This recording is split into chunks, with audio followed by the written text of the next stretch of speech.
this week, episode number 2 for this week. It's episode 5 overall, I believe. Yeah. And look at the professional sports. Well, I've got it cut to where I can only see the stuff we have to talk about. That's weird. I have everything. Also, before we start, happy birthday, Brock. Happy birthday, Brock. It is our friend in the Marines and D-line named Brock. It is his birthday today. Happy birthday, buddy. Yep, got to give him a shout out there. Let's start it off with the highly requested and the only comments we ever got so far. We're talking soccer a little bit today. Union Omaha, the local USL League One team in Omaha, they're getting a new stadium finally. That's good. You obviously don't know them since you're from Oklahoma. Yeah, I've never watched any form of American soccer. Dude. Outside of college, from what we've watched while I've been here. Yeah. So they're getting a new one. It's going to be in downtown Omaha, kind of right near CHI Health Center. Supposed to have some mini soccer pitches, some pickleball courts, loads of parking. I can get behind some pickleball. It's supposed to be like $6 million, I think is what they're spending. They're spending quite a lot on it. That's crazy. $6 million. The other news is Argentina's Pedro de la Vega, who had 17 goals, 14 assists, 127 appearances, is going to Seattle in the MLS. And something else I didn't add because it just came out today. Duncan McGuire, former Creighton men's soccer star, is going across the pond to the English Champions League. He was in the MLS with Orlando, playing with the men's national team. He is heading over there soon. That's good. Trying to get some American representation in the foreign leagues. Yeah, so that's the biggest soccer stuff that we kind of found. Once Union Omaha kicks up, I'm sure we're going to talk about that. Probably when the World Cup happens again. We'll probably talk about that. Well, that's another, 4 years? A year or two away, I think, right? Because it's every 4 years, right? Was that really 2 years ago? Well, because this one was the makeup one in Qatar. I'm looking it up. That feels like it was 2 weeks ago that the World Cup was happening. When is the World Cup? It is... Yeah, 2026. 2026? So there's 2 more years. Wow. Haha, I was right. Okay, that's absurd. But yeah, in 2 years, we'll be talking probably closer about that.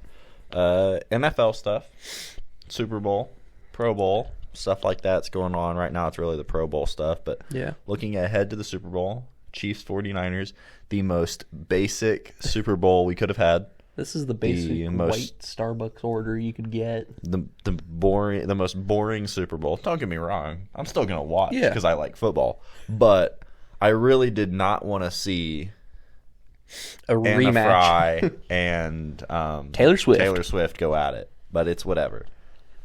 We'll deal with that. I mean, yeah. I don't know if you saw, speaking about the Chiefs, I don't know if you saw what Kelsey said in his news podcast where he cussed out I did. Cussed out Justin Tucker. It was breaking an unwritten rule, right? I'm like, dog, Robbie Gould has done it. Kickers need to get their warm-ups in, too.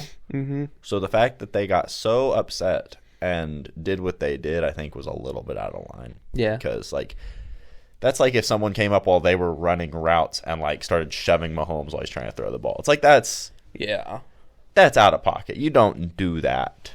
I think Pat McAfee brought it up in his show today, too. Was like, yeah, when Vinatieri would have people trying to warm up while he was kicking, he'd just back up 2 yards and continue. Yeah, I mean, the thing is JT wasn't even kicking. No. The balls were, none of the stuff was in the way of Mahomes. JT wasn't actively kicking, he was stretching. And they kept tossing his stuff 5 yards away when they didn't need to. It was not in the way. It wasn't causing them any hindrance in their warm-ups. And all they did was just hinder Justin Tucker's warm-up. Yeah. So I don't know. It'll be interesting. Yeah. We mentioned the Harbaugh signing at the end of the last episode, how it came out right after we had finished last Wednesday. But you couldn't have timed that more perfectly. We just literally hit stop recording. Didn't we go get food after, too? Yeah, we went and got food, came back, and the Chargers had made it official. They were hiring Harbaugh. That made me mad. So, 5-year contract for Harbaugh. I know today they announced Seattle will be hiring the defensive coordinator from the Ravens. We've had a lot of head coaching signings. The only, I believe, head coaching opening right now is in Washington. Yes. Which means Washington gets our pick of the litter. We could get Vrabel. We could get Belichick, kind of whoever we wanted. Mm-hmm. Of who's left, obviously. But with that being said, both the Lions OC and the Texans OC announced they were staying with their teams. They weren't going to switch teams. So yeah, that's kind of new news. Sirianni, I think you put this down about how he says he has fresh ideas for this upcoming season, saying, I think right now we just need to bring some new ideas from the outside. I'm curious to know what he means by that. It probably has something to do with the hiring of Vic Fangio to come in and be the DC. Mm-hmm. Probably some stuff like that. I will say this much, though. With the NFC Championship, sometimes, Dan Campbell, biting the kneecap means kicking the field goal. Yeah. I love the aggression, but, man, you're down by 3. You could tie the game. You end up losing by 3. You look back at that field goal opportunity where you went for it on 4th and 1 well in the range of your kicker, and you think, should have taken it. Should have taken what you had. Yeah. He admitted he made some errors during the game, which I think that's good on a coach. When you admit that you messed up, yeah, it shows that, yeah, I'm human. I made mistakes. I thought we could do this. Yeah, it's good when the coach admits it, because I'm assuming if I'm Jared Goff and I'm those guys, I'm sure they probably wanted to kick the field goal, but they went with what their coach said, and it ended up not paying off. So yeah. With the Super Bowl as well, something interesting I saw. The Chiefs, according to the betting odds, are the underdogs. That's kind of rare to see in a modern Patrick Mahomes era right now, I feel. It's different, and it's something that they've not really seen in a Super Bowl setting before, but when you're looking at the 49ers, it makes sense. Yeah. Because the 49ers have been – the only hiccup the 49ers had this season was in Baltimore. Mm-hmm. That's really the only hiccup. I think all the other games have been, like, good games. They've been tough losses. Like, it's not like they've been blown out by teams except for really the Ravens, but the Ravens did that to everybody in the regular season. The Ravens shelled everybody. Yeah. So I think that's kind of something that we didn't really expect right away, but, you know. Yeah. Yeah. Next piece of pro sports now is volleyball, getting a new league, getting the new pro league. Pro Volleyball Federation, they had like an exhibition style match, which was weird because I was like, this was the first match, and I was trying to find like the win-loss thing to see if it was official. It was not. It wasn't. So I mean, it would make sense why you'd want to start with an exhibition, kind of figure out what you could get crowd-wise, things like that, before you attempt to put a whole season into perspective. Yeah. So the Omaha Supernovas and the Atlanta Vibe, they started us off with the Atlanta taking the win. It was played in front of 11,624 fans inside CHI Health Center, Omaha. Kind of for reference for you, or for everybody really, the Volleyball Day in Nebraska that took place in Memorial Stadium. I didn't put the number. Oh man, it was over 90,000. Yeah. The largest crowd in CHI Health Center, or in Creighton history, which is who mainly uses CHI, is about 18,964. And to be fair, though, Memorial Stadium can house 90,000 people. Chai can't really. Yeah. I would assume. I haven't looked at the exact capacity, but I don't think that building can hold 90,000 people. No. Plus. Because I know, like, OU's football stadium holds, like, 100,000. Yeah. Something like that. Like, we're close to the 100,000 mark, I'm pretty sure. Yeah. I thought it was just an insane number to see, like, because, like, when I, like, growing up, like, you watch Husker volleyball, right? You did. I didn't watch volleyball in general, I'll say. How about that? Well, I didn't even really watch OU volleyball. Like, growing up, I didn't think it was that big of a sport, but now you see the teams coming out like Nebraska volleyball. Yeah. And you're like, wow, people really love this sport. Yeah. It has grown. Especially now that there's a pro league. I think it puts a lot more into college because people are going to actually – it's going to be like college football to NFL. Now that there's a step past college, I think it means that it kind of gives you something to strive for after college where you're not like, oh, I'm just going to play college for 4 years and then I'm done with volleyball, like for the volleyball players there. Now they can say, oh, I'm attempting to get into the pro volleyball federation. Yeah. Because I know there's like the Olympics where there's beach volleyball and things like that. That's a completely different setting than when you're talking team volleyball, which is what the PVF is going to be. Yeah. So teams in it, obviously the Omaha Supernovas, the Atlanta Vibe. There's the San Diego Mojo, Vegas Thrill, Grand Rapids Rise, Orlando Valkyries, and the Columbus Fury. A lot of teams there to start off. They all sound like they're out of an indoor football league.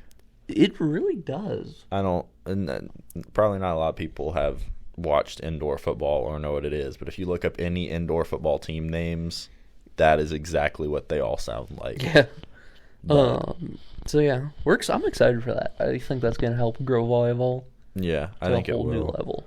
I think it will, because then, especially now, because now your college athletes are going to look at the college games as much more, because they're going to be able to be putting film and video out for a prospective pro opportunity. Like, it's going to be the players are going to treat it more like what college football players do and college basketball players do. We're not just playing because we want to play college sports. We're playing because we want to go past college, and we have that opportunity. We've had that opportunity for a while, but now volleyball players get that opportunity as well. Yeah. NBA. Yeah, NBA stuff this week. It was in the last week. Luka Doncic just dropped 73. D-Book in the last week was averaging 42 points per game, I believe. I put 40 plus because I couldn't remember the exact number, but he was also shooting 60% plus from the field, which essentially meant 6 of the 10 shots he was making, which is just an absurd number considering your league averages in the 40s. Like, you're a great shooter if you're shooting 40, like 5. If you're shooting above 45%, you're considered one of the best shooters in the league, unless you're a big man, because if you don't take any shots from outside the paint, your number is going to be like 70%. But for a guard to be shooting 60% for an entire week is crazy.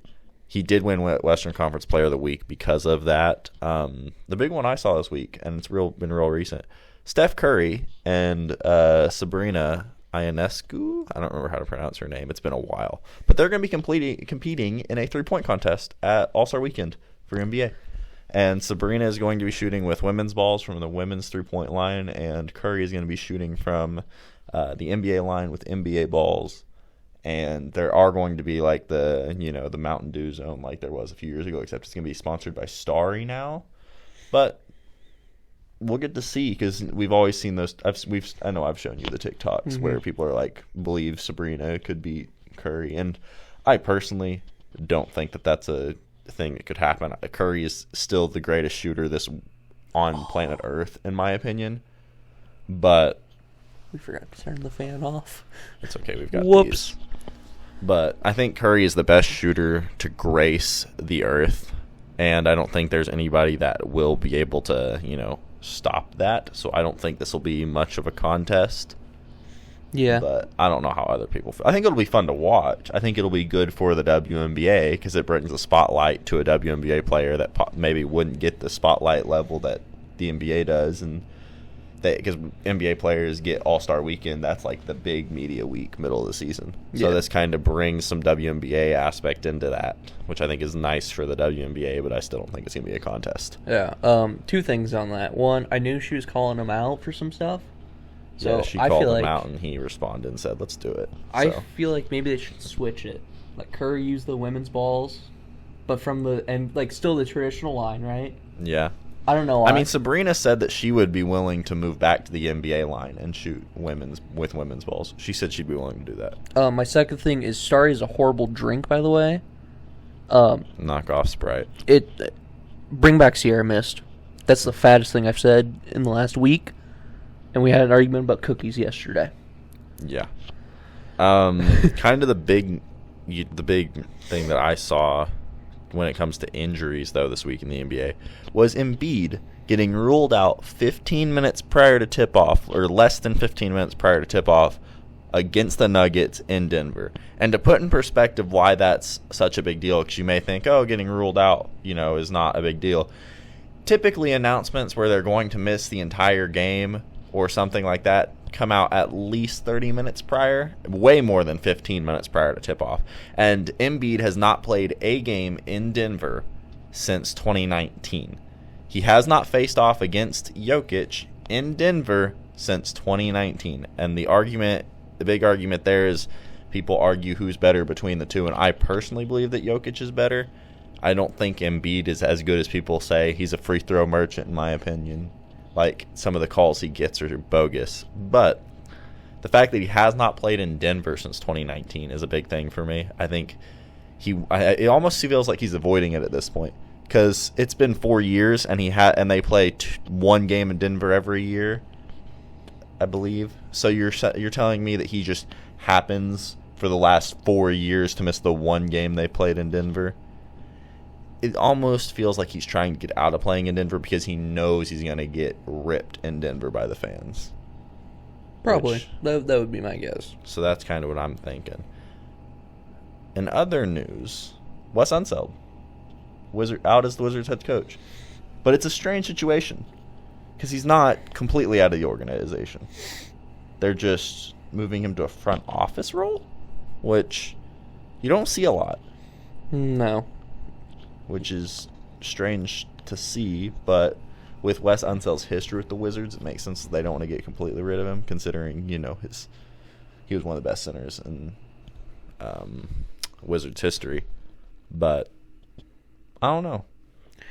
It feels strange. It'll be fun to see who they hire at this point, because Doc Rivers was officially named the head coach in Milwaukee. I know there were rumors about it, and done deal. Numbers are out of what he's getting, so it's out there now. So now you're looking at the Wizards, and who are they going to go with? Are they maybe going to go get Adrian Griffin, who was recently fired by the Bucks, or are they going to go somewhere else with it? Is kind of where I don't know yet what they're thinking about doing.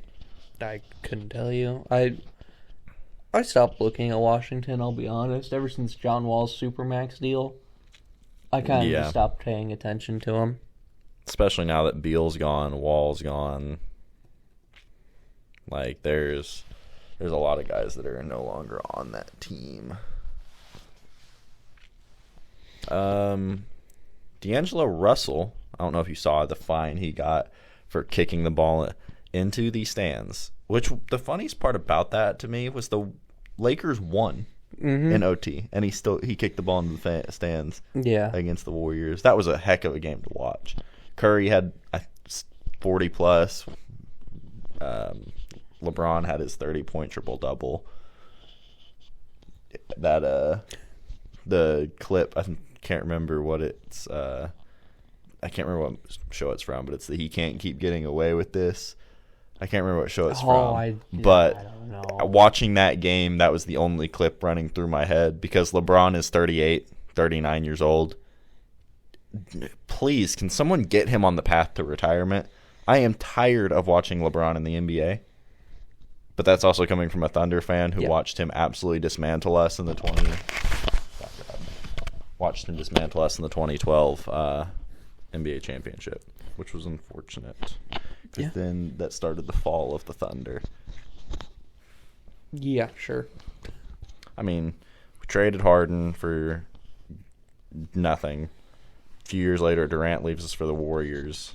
And then we end up trading for Paul George. Then we get rid of Paul George and Westbrook in the same season. Then we get Chris Paul and Shea. And then we get rid of Chris Paul for more picks. And now we're back to contention again with Shea at the helm. Yeah.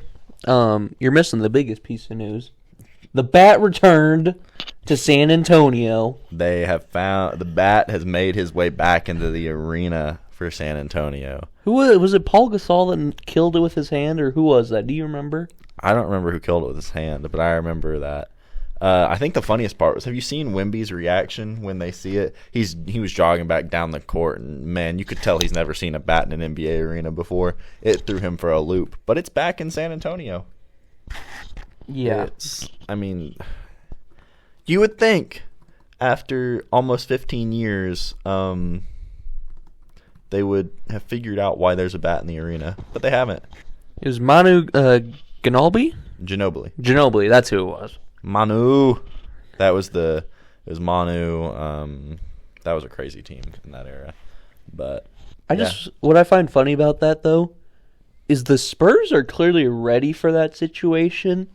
For how fast the dang Coyote got into that outfit. The fact that the Coyote got into that outfit that quickly with a giant net shows that they almost expect it after what happened with Manu. And now they've got a second occurrence. I think they need to find the nest wherever the bats are hiding in that arena. Clearly. I don't know if they just have someone on call in case the bats report. Because that thing got in there quick. I really don't know. They might have someone in a whole separate suit in the locker room of the Coyote suit with the bat stuff in case there is a bat, and then he just stands there every game, and if there's a bat, he sprints out, but if not, he just chills in the locker room in the bat catching costume. I don't know. MLB time. Yeah, kind of getting an early look into some MLB stuff. We're still in the off season, but MLB The Show 24 announced their cover athlete. I was watching the live announcement for it because I love MLB The Show now that it's on cross-platform. But Vladimir Guerrero Jr.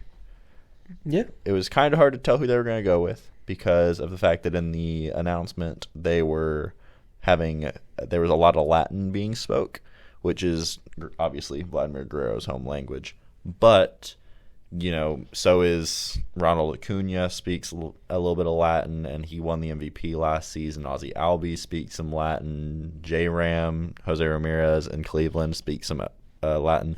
So there were a lot of names being thrown around in that live stream, and it was funny to watch because there was not a single... I was watching the live stream. I don't think I saw a single soul guess Vladimir Guerrero. It was the three other names I mentioned were being guessed, and it came out as Vlad. It threw people for a loop. But I think it's as much as people don't think he deserved it because of his last season, he did hit for 60 home runs a few years ago. Yeah. And is one of the best power bats and one of the best young faces in baseball. Not to mention, the cover looks sick. I don't know if you've seen the photo of the cover, but it looks amazing. They got the baby blue. Sucker for baby blue. But they got it in there, and, I mean, it looks really, really cool. They will be getting $60 of mine when the game drops, more than likely. Unfortunately, I have to say that because it's not going to be the cheapest purchase. No. For a game that's going to get another version of it in a year. But I do that every year with 2K anyway, so I'm used to just dropping $60 on a yearly game. Yeah, I'm excited for it. Can't wait. I love watching playing MLB The Show as well. I love MLB The Show. We still have some time. And I was debating on this one. I didn't put it down in our talking points, but we have time. WWE news. Yeah. Literally the week of their premium live event, the Royal Rumble, it was announced that former WWE chairman Vince McMahon was indicted on some sexual assault allegations. Are we allowed to say that word? Do you know? Or are we going to get in trouble with the used tubes? We'll find out. I mean, this video gets copyright or if this video gets struck, then if you're seeing this video with a bleeping in that space, then we probably got a strike, and I went and had it changed so that way we didn't have the strike. But as someone, so him, talent relations, John Laurinaitis, and WWE superstar Brock Lesnar were all reported in this one. This is the second one in the past year with McMahon and Laurinaitis. As someone who grew up watching WWE, there's some things that you never thought you would hear. One of those being Vince McMahon out of WWE, right? Yeah. The man literally created what pro wrestling is today. So it's crazy to hear, but at the same time, it's you just can't condone what he reportedly did. Yeah, it's the same reason that Dan Snyder needed to get out of Washington's front office was because of what he had done and some of the stuff. It's the reason they got rid of Jay Gruden or was it John? It was John. John. Jay was the one that worked for Washington. Yeah. John Gruden was the reason he was out in Vegas, or well, at that point it was Oakland. Yeah. But, you get it. Like, there are some things that you can't tolerate, which is also why I think people are still so up in arms about what happened with Deshaun Watson. Because there are just some things you can't forgive easy. Yeah. And that's one of those things that you can't just let fly. Yeah. Because once you let it fly with one person, then all hell's going to break loose. Yeah. I think, like, the biggest thing, too, right, is people, after he announced his retirement, people are like, yeah, he's going to be put in their Hall of Fame. I don't think that's happening anymore. Don't think it'll happen now. I highly doubt the WWE wants someone with sexual assault allegations in their thing. I mean, obviously things can change, and it's our job just to talk about it. Yeah. Obviously, these are all allegations, too. Yeah. And so things can obviously change, and time can mend things, I guess, is the best way to put it. Yeah. So we'll see what happens there. I think the biggest thing is just... I like to live by the innocent till proven guilty, so we'll see. Yeah. He could be innocent. It could be that he's guilty. It doesn't. Until he's proven guilty, I don't think there should be any issues. But while the allegations are still up, you can't always just bank on. No. You can't just say he's innocent until he's been. It's an innocent until proven guilty, but also like in doubt until proven innocent. Yeah. I'm not going to go out and say you're guilty if there's no proof, but I'm also not going to look at you the same way as I did before the allegations came out if the allegations are still being investigated. Yeah. And what's crazy too is like they asked some of their superstars and their executives at the Royal Rumble event, like, what was your reaction to this? Like, did you know about it? And all of them said, we found out the same time you guys did. See, I don't like that. Those, like, you should find out before everybody else. I think the executives should, and maybe the talent, right? But executives for sure. So that way they can... The executives are definite. They should find out before, because now the executives are getting questioned about something they found out the same time we did. Yeah, so. And it was good on Triple H, who is the head of the company right now. And he's like, I don't have a response for you right now. Like, we'll look into it. We'll get back to you. It's the best way to respond is with no comment if you don't know. So, yeah. I figured we'd bring that up. Yeah, you're the WWE guy. Big WWE guy. So, I kind of let you handle the talking there. Yeah. Big NBA guy, big WWE guy. Yep. I love my NBA. Yeah. But, hey. Episode 5. Did I just say fied? I think you did. But that means episode 5 is in the books. We'll be talking about episode 6. Will be more involving college basketball. It's been a rough week so far for me as a college basketball fan. It's okay, buddy. We'll be talking that'll probably be the main talking point for us on Sunday. It's okay. The rambling wreck got your Tar Heels. It's okay. It's unfortunate. It was going to happen. We were going to lose a conference game, but we'll dive more in depth on Sunday. So I guess that is episode 5. Send us off. Oh, me? Yeah, you always do it. So. Oh, I do. Thank you all so much for watching and listening. Once again, if you have any ideas of something we should talk about, like the soccer, like the volleyball, wasn't really suggested, but I thought about it. Let us know in the comment section, or we probably should get a social media here soon. Probably. So, yeah, thank you so much for watching, and we will see you on Sunday for episode 6.